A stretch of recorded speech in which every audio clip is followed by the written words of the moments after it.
চড়মালিন্যে মেরেছি চাপড়, মারলেই চড় তুমি পৌঁছে যেতে এতক্ষণ জমের দোয়া। শুনে রাবণ মহাক্ষিপ্ত হইল তখন, আর বলছে হনুমান আজ আমি সবার আগে তোকেই করি বলিদান। মহাক্ষিপ্ত হইল তখন এই বিরোধে সাজে ফেলেছে দাঁড়াই যাত্রাবান, ও কি বিরোধে সাজে আরে মানে মানে পড়ল দাঁড়াই যাত্রাবান, ও কি বিরোধে সাজে আমার তাতে গিয়া এলেন হন্যে শ্রীরাম, ও কি বিরোধে সাজে বলে রাম ধরা বলে ও কি বিরোধে সাজে বলে স্বর্গে বসে দেখল তারা যত এই বিরোধে সাজে এবার স্বর্গে বসে দেখলাম যত ও কি বিরোধে সাজে বলে ইন্দ্রদেবের কাছে ব্রহ্মা দিল এই বিরোধে সাজে বলে ইন্দ্রদেবের কাছে ব্রহ্মা দিল এই বিরোধে সাজে এবার ইন্দ্রদেবের দেখে তখনই বললেন ও কি বিরোধে সাজে বলে। যখন রাম রাবণের যুদ্ধ চলছে, স্বর্গ অধিপতি দেবরাজেন্দ্র আর ব্রহ্মা আলোচনা করছে। ব্রহ্মা দেবরাজেন্দ্রকে বলছে দেবরাজ আজ আমার ভগবান রামচন্দ্র মাটিতে দাঁড়িয়ে যুদ্ধ করছে, কিন্তু দেখো লঙ্কার রাজা রাবণ রথে বসে যুদ্ধ করছে না, এ তো শোভা পায় না। যাও দেবরাজ তুমি তোমার রথটাকে সুন্দর করে সাজিয়ে আমার ভগবান রামচন্দ্রের কাছে পাঠিয়ে দাও, যেন প্রভু শ্রীরাম আজ তোমারই রথে বসে রাবণকে করে নিয়ে দাও।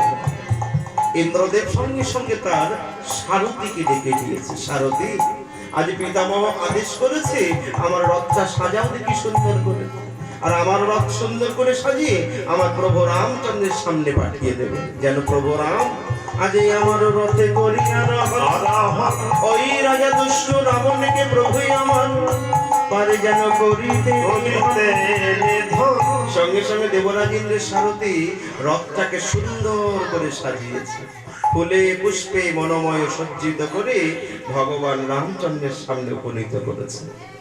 আর যখন এই পুষ্পরথ ভগবানের সামনে উপনীত হয়েছে, দেবরাজেন্দ্র দৈববাণী করছে হে প্রভু আমি রাজা ইন্দ্র রথে করিলাম আমার রথে প্রভু তুমি করো দুষ্ট রাবণ রাজাকে প্রভু করো হে ইন্দ্র রথ মনে করিলেন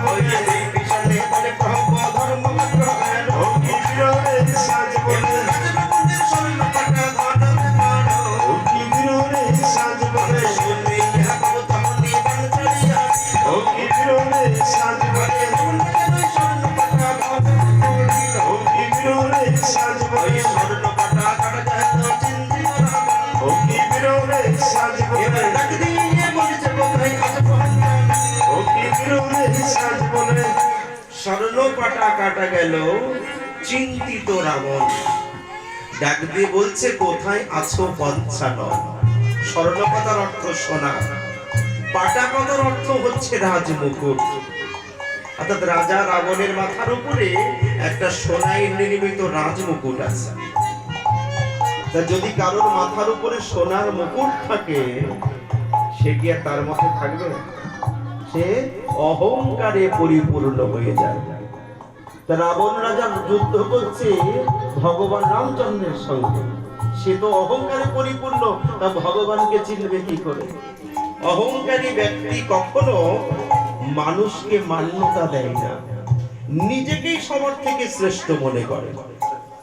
তা বিভীষণকে ভগবান রামচন্দ্রকে ডেকে বলছে হে প্রভু আমার দাদা রাবণ রাজা অহংকারে পরিপূর্ণ আছে, তাকে অহংকার থেকে যদি বের করতে হয় তাহলে আগে তার স্বর্ণপাটাকে ধরাশায়ী করতে হবে, অর্থাৎ রাজ মনোভাবটাকে আগে দূর করতে হবে, রাজার মুকুটকে ধরাশায়ী করতে হবে।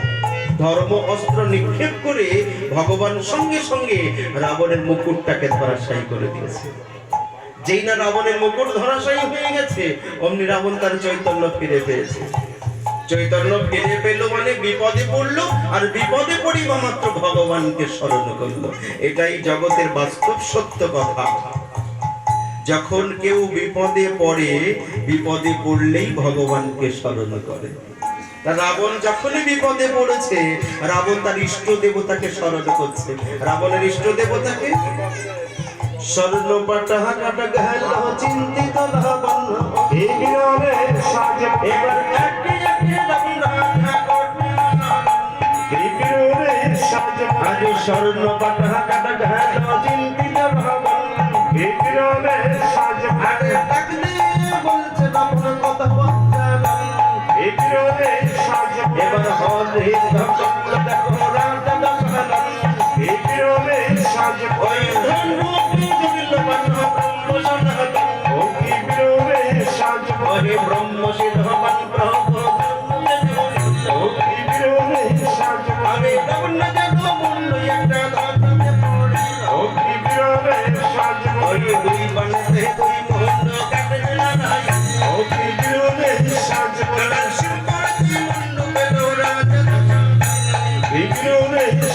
এবার তিন বাণীতে তিন মন্ড ঘটাতে ফেলিল,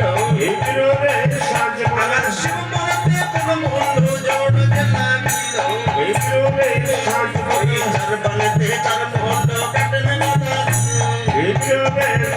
আমার শিব পড়তে মন্ড বলে রাখব সন্তান, আমার মহাপ্রীত হইল তখন রামনারায়ণ, কাল চক্রবান প্রভু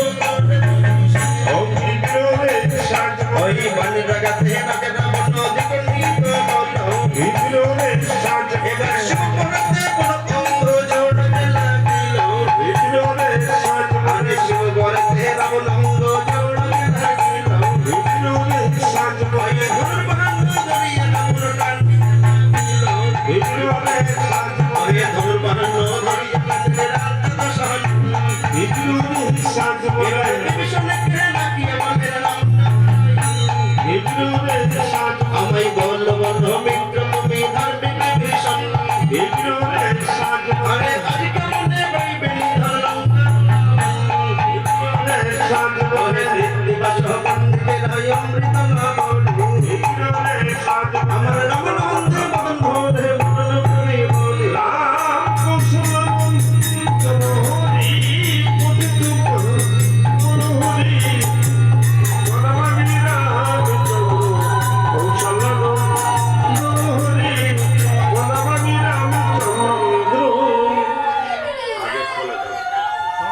বলে